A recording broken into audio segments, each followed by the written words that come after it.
और वायरस जब आपकी फसल में आ जाता है तो फिर आपके पास कोई रास्ता नहीं रह जाता फसल को उखाड़ने के अलावा। नमस्कार दोस्तों, कैसे आप सब? आशा करता हूँ मस्त होंगे। दोस्तों, हमारी जो करेले की फसल है ये लगभग 10 से 12 दिनों की हो चुकी है। अब इसका हमें पोषक प्रबंधन करना पड़ेगा, यानी कि इसे न्यूट्रिएंट देने पड़ेंगे, एनपीके देना पड़ेगा और काफ़ी चीज़ें हमें देनी पड़ती हैं।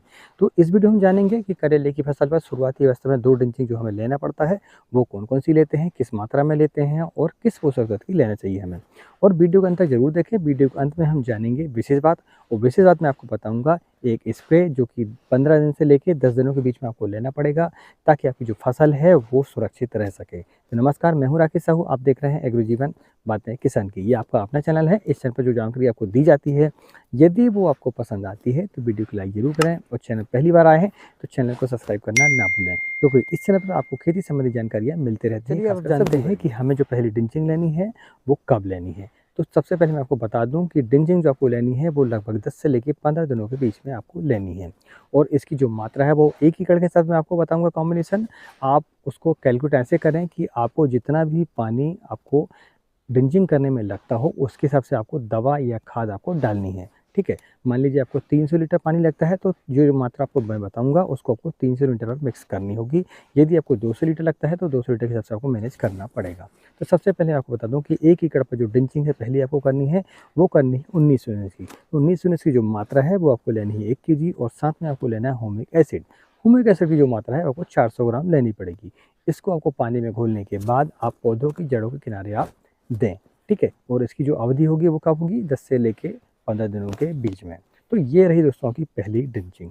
इसके बाद हम बात करते हैं कि ये जो ड्रिंचिंग हम देंगे उससे हमें फ़ायदा क्या होगा। तो जो एनपीके हम दे रहे हैं तो उससे संपूर्ण पोषक तत्व आपको मिल जाएंगे, यानी कि एनपीके तीनों पोषक तत्व मिल जाएंगे। जो हमारा प्राइमरी जो न्यूट्रिएंट होते हैं वो आपको मिल जाते हैं, तो आपका जो पौधा है वो विकास करने लगता है, उसकी जो जड़ें हैं वो ग्रोथ करने लगती है, जड़ों की मदद से डायरेक्ट पोषक तत्व उसको मिल जाते हैं। और इसके साथ हम जो ह्यूमिक एसिड लेंगे तो ह्यूमिक एसिड का यही काम है कि आपकी जो जड़ है उसको ग्रोथ में लाना। ठीक है, जड़ें क्योंकि वाइट रूट जो होती हैं हमारी वो जब ग्रोथ में आएंगी तो पौधा जो है आपने जो बेसल डोज दिया हुआ है और ज़मीन पर जो पहले से ही पोषक तत्व उपलब्ध हैं वो आपका जो पौधा है वो अपटेक कर पाता है, इसलिए आपको ह्यूमिक एसिड देना पड़ता है। ठीक है, तो ये बात आपको समझनी पड़ेगी कि आपको ह्यूमिक एसिड 19-19 आपको देना ही पड़ेगा पहली ड्रिंचिंग पर, वो भी 10 से लेकर 15 दिनों के बीच में। इससे पहले भी नहीं देना आपको, और इसके बाद भी आप देते हैं तो फिर आपको दूसरी ड्रिंचिंग का समय हो जाता है वो। अब हम जानते हैं कि हमारी जो दूसरी ड्रिंचिंग है वो हमें कब करनी है और किस चीज़ की करनी है। तो आपको जो दूसरी ड्रिंचिंग करनी है वो करनी है दोस्तों लगभग 15 दिनों से लेकर 20 दिनों के बीच में, यानी कि दोनों ड्रिंचिंग के जो बीच का जो समय होगा वो होगा 5 दिनों का। एक ड्रिंचिंग आपने मान लीजिए आज की है तो फिर आप 5 दिनों के बाद दूसरी ड्रिंचिंग आप करेंगे। तो उसमें क्या लेंगे आप? उसमें भी लेंगे आप 1 केजी 19-19, और साथ में आप लेंगे माइकोराइजा।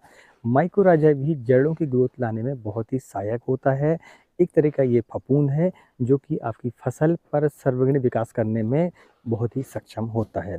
तो माइक्रोरेजा का आपको इस्तेमाल करना है, और 19-19 की जो मात्रा है वो आपको 1 केजी लेनी है। माइक्रोरेजा की जो मात्रा है आप कंपनी के डोज के हिसाब से आप ले सकते हैं, जो भी जिस कंपनी का आप लेते हैं माइक्रोरेजा उसमें जो डोज दिया होता है उसके हिसाब से आप ले सकते हैं। जैसे कि सुमोटोमो कंपनी का नेचर डीप के नाम से आता है, उसकी जो मात्रा है वो 100 ग्राम आपको लेनी पड़ेगी। आप अन्य कंपनी को ले रहे हैं तो फिर उसके हिसाब से आप मैनेज करें उसको। ठीक है, इसके साथ में आपको लेना पड़ेगा थाइमेथाक्सम। थाइमेथाक्सम की जो मात्रा है वो 250 ग्राम आपको लेनी पड़ेगी प्रति एकड़ के हिसाब से। ये जो मैंने आपको डोज बताया हुआ है ये प्रति एकड़ के हिसाब से मैं आपको बता रहा हूँ। आप इस बात को समझ के चलें कि आपको पानी कितना उसमें इस्तेमाल करना है। इसकी मात्रा मैं आपको नहीं बता सकता, क्योंकि आप कितना पानी उसमें डाल रहे हैं वो आपको कैलकुलेट करना पड़ेगा। ठीक है, अब हम जानते हैं कि ये जो हमने ड्रिंचिंग दूसरी वाली बताई है इससे हमें फ़ायदा क्या होगा। सबसे पहली बात तो ये है कि 19-19 जब आप देते हैं तो आपको एनपीके नाइट्रोजन फास्फोरस और पोटास बराबर मात्रा में मिल जाती है, जिससे कि आपका पौधा जो है अपटेक करके और ग्रोथ में आ जाता है। ठीक है, दूसरा माइक्रोराइजा जो होता है वो जड़ों की ग्रोथ करने में बहुत ही सहायक होता है, और जो पोषक तत्व हमारी ज़मीन पर उपलब्ध होते हैं उसे उपलब्ध हमारे पौधे को कराता है। तीसरा, इसमें जो थाइमेथाक्सम की मात्रा ले रहे हैं वो है एक इंसेक्टिसाइड जो कि WG फार्म पर होता है। थाइमेथाक्सम 25% WG फार्म पर होता है, सिंजेंटा कंपनी का आता है एक्ट्रा के नाम से। आप किसी भी कंपनी का इसमें ले सकते हैं, इससे कोई फ़र्क नहीं पड़ता कि आप किस कंपनी का लेते हैं। हाँ, आपका जो थाइमेथाक्सम है बढ़िया कंपनी का होना चाहिए, रेप्यूटेड कंपनी का होना चाहिए। ठीक है, जो सस्ता पड़े आप उसको खरीद के आप इस्तेमाल कर सकते हैं। थाइमेथाक्सम डालने से क्या होता है कि यह एक सिस्टमेटिक इंसेक्टिसाइड है।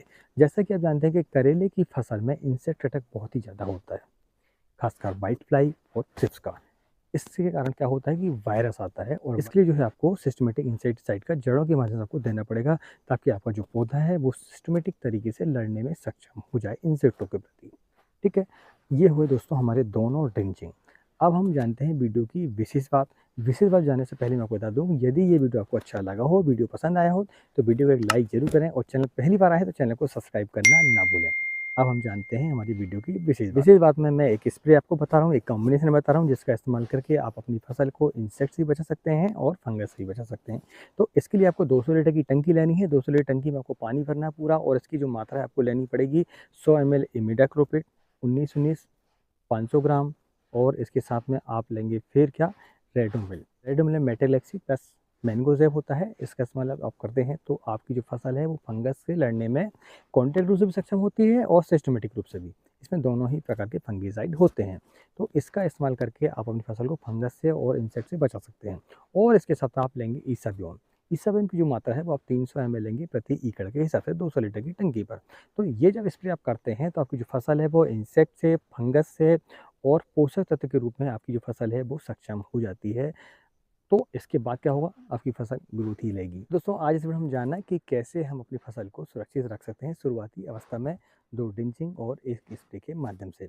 यदि आपको करेले के संबंध में और जानकारी चाहिए तो इस वीडियो पर क्लिक करें और जानकारी ले लें। मिलते हैं अगले वीडियो में, तब तक भी नमस्कार, जय हिंद, जय किसान, जय जवान।